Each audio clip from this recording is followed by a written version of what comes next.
In goes Tacit We Want. They're about to move. Racing now. And Highly Spoken missed the start. Oh, Miss Verve, she came out 4-5 lengths behind the field. She blundered it terribly. And Highly Spoken's going to the lead them onto the first corner. Travelling up to second is Universal Impact as they settle down. My Zoom third from H. Montana. Ridden today with a bit of cover in behind them. Followed by Grandad's Addiction. Tacit We Want. Followed then by Productive. And back now tacking onto the back of those is Miss Verve, who'd missed the start 4 to 5 lengths. Highly Spoken leads them going down the riverside of the track.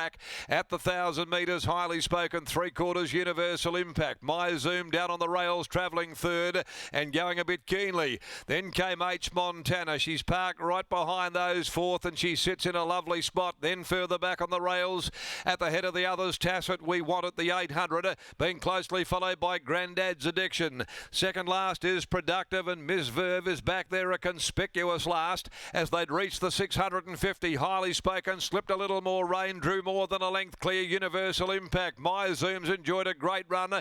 Toe balled here behind the pacemaker coming to the turn. H. Montana about to get going. Tacit We Want behind them, followed by Grandad's Addiction. Productive and Miss Verve is last. At the top of the straight, they balance for the run home. Highly Spoken, a length and a half to My Zoom, who rolls away from the inside. Then Universal Impact, Tacit We Want, H. Montana. At the 150, Highly Spoken, a half a length to My Zoom. My Zoom coming at Highly Spoken, who won't lie down. Highly Spoken, My Zoom. Highly Spoken kicks, finds and wins. Highly Spoken wins it narrowly for My Zoom. H. Montana probably third home from Universal Impact. Tacit We Want. They were followed by Grandad's Addiction, and then came Productive back in the field. Miss Verve, who did miss the step terribly there, missed it by about 5 at the start, and she finished back at the tail end of the field. Highly Spoken does it all of the way. Number 4, ridden by Victoria Corva, tended to the pace and then had to fight off the challenge of My Zoom, who'd sat right on its tail all the way. Got off the fence at the right time, but was unable to get past it over the final stages. A distant third, H. Montana from Universal Impact here after the running of the 7th, the last on the card in 1:38.21, and it's a short neck 2 1/4 the margins here, and a lovely result this for David Philp, who prepares Highly Spoken. The God Has Spoken gelding. Dave, of course, not only has a couple of horses there that he trains, but works tirelessly over at the barriers at nearly every race meeting that is on. He does a mountain of work and gets a winner here in the final event for the day. Now, this will be a bit of news in regards to Miss Verve, just advising punters to hold tickets until they can have a look at the steward's vision. Yep. Okay then, so they've had a look and nothing untoward as far as Miss Verve was concerned. And she was caught flat-footed at the start, and really punters had to tear up their tickets from that moment on. So a costly end to the day. But not for David Philp, but Highly Spoken, beating My Zoom home by Russian Revolution, Neville Parnham, Lakdar Romilly, and H. Montana back there in third, placing by Dubious, prepared by Jason Hines, Holly Watson the rider. 35.26 the last 600, and a short neck that margin. As we take you back down now to Lockie Taylor to bring us home after the running of the final event.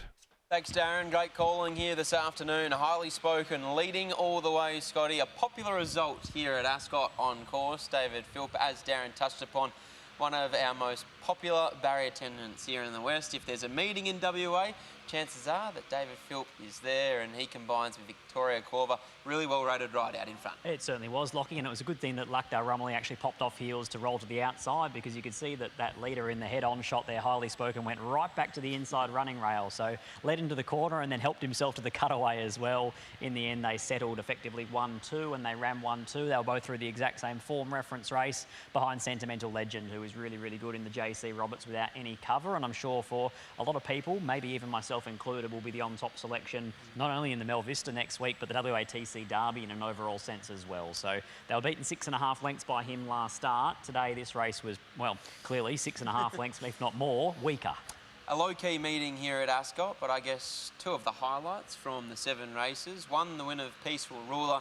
Good job to get the job done up along the inside, not having any momentum at a vital stage, and the win of the 2-year-old in A Fire of Gidgee Goals, which heads towards a Perth Stakes next up. I think A Fire of Gidgee Coles is the one that you'd take home out of this meeting today, but touching on Peaceful Ruler, he and the second place getter there, Swift Talker, they both look like they're lower grade Saturday animals at this early stage of their career, with a lot of progression still to come as well, both extremely lightly raced. The other highlight has to be getting a win out of Zorbrist. It's not many chances we get to say that.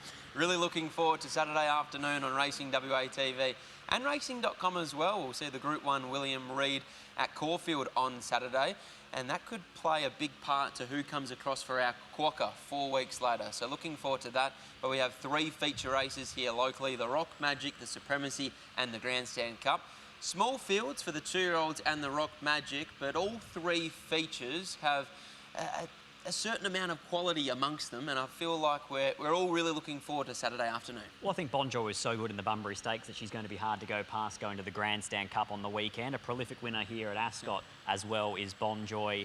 I'm very excited for that head-to-head clash. Aurum Bell going toe-to-toe, the filly with the gelding in He's a Machino. I think that they're both, well, they are at the top of the betting for the Karrakatta Plate on Quokka Day. They're both very, very nice horses. And in the Rock Magic, it's a really good opportunity for Oscar's Fortune to win his first race in quite a long time. At set weights and penalties, that race does look very, very good for him.